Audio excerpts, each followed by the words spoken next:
Guys, alam mo guys, sa totoo lang, ang sarap ng buhay ko. Bakit?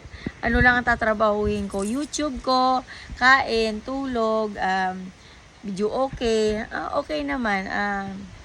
Relax naman ang aking buhay, ang aking sarili. Ganun pala, no? Dapat, in young age, you need to work hard.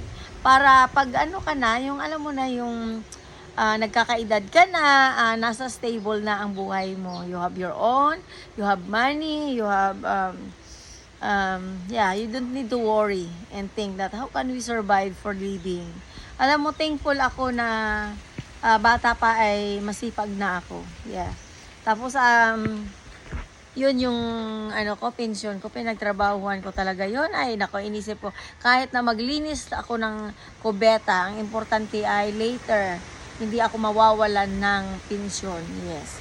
And yun naman guys, natupad naman lahat. Ang hindi lang siguro natupad guys ay hindi ko nakasama ang lalaking mahal ko. Yun yung hindi natupad.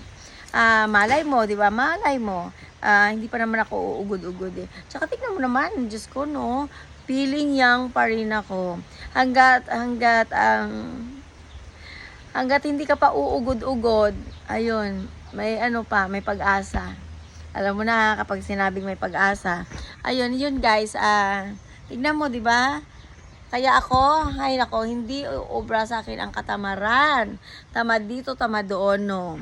Nagtrabaho, nag-focus ako sa kakatrabaho. Kasi alam ko na someday, kukunin ko kung ano ang pinaghirapan ko. Yan ako. At yun guys, dami kong pasikot-sikot, no. Kailangan ko na magpa-open account para makasulat sa Pension Denmark. At saka yung na yun, ang pension kasa sa TVC, sa akin ang bagsak nun eh. Kaya yun, isusulat ko rin doon. Ayun, 'di ba? Astig, no? Diyos ko. Hay, nako. Ako, kahit na magbuhay, billionaire pa ako sa Santa Cruz. Na-achieve ko na kung ano yung gusto kong i-achieve sa buhay. Ang kulang na lang guys ay makita ko yung anak ko araw-araw. Yeah. Tapos yung mga miracle babies ko, yung mga kids ko, ayun. Alam kong totoo yun kasi binigyan ako ni Mama Mary ng power to be like her. Yeah. To be like her. That I can have more baby in one time. Yeah. Laking-laki na ako guys sa mga regalo na yun. Na makita ko lang yung mga anak ko na success ang buhay nila. Naku, dinaig ko pa ang nanalo sa loto. Pero dahil mayroon ako may akin na dapat kong, syempre, di ba, i-enjoy ko talaga. I-enjoy ko ang buhay ko. Ang pagbablog ko pa yun guys, grabe. Ang laki ng problema ng kapitbahay namin guys. Dati kasi pinag-pre-pray nila kung paano ako ibagsak at umuwi sa Santa Cruz ng walang-wala. Ngayon guys, nako, wala akong pakialam sa kuda nila. Hanggang kuda lang sila sa tenga ko. Pero alam mo yung mga kapatid ko, ganyan yan sila. Depende na lang sa mga tao dyan na walang ginawa kundi paawayin kami.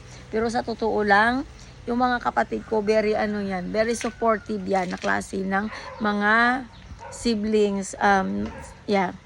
At kahit kailan hindi sila naging hadlang na magkaroon ako ng karelasyon. Maliban na lang sa, alam mo na, inggiterang nasa paligid ko. Yun.